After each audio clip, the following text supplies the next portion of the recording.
What's up? Just wanted to give you a quick tip on how to handle some objections. It's been a minute.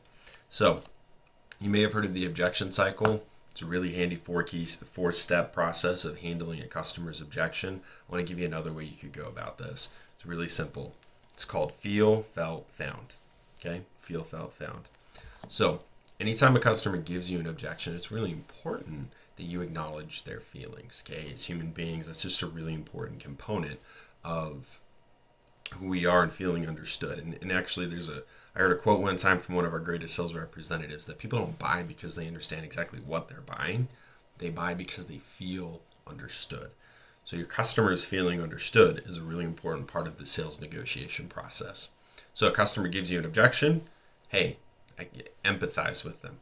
I can understand why you'd feel that way, or that makes sense why you'd feel that way. Or Mrs. Jones, hey, I totally understand. And what you can do is you can share with them other people have felt that way. Hey, Mrs. Jones. So if you're like, let's talk about like an objection on like a set. You're closing on a set. So Mrs. Jones says, maybe it's too much money.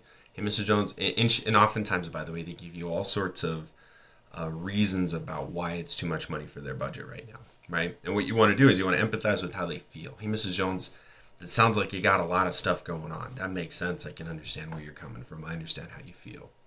A lot of people have felt that way, just so you know. So you're acknowledging that it's not uncommon, right? That they're not broken, that there's not anything wrong with this situation. Mrs. Jones, a lot of people felt that way. They felt strapped for cash, or they felt that they didn't really have it in the budget.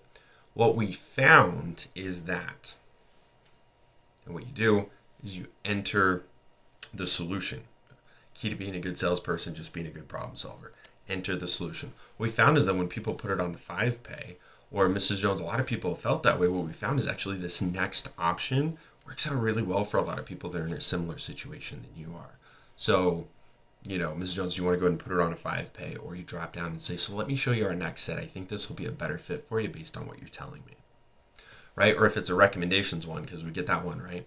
Customer says something like, hey, I just don't feel comfortable giving out recommendations. I'd ask you a few more questions. Hey, Mrs. Jones, can you tell me a little bit more? Hey, I understand where you're coming from. I understand why you feel that way, Mrs. Jones.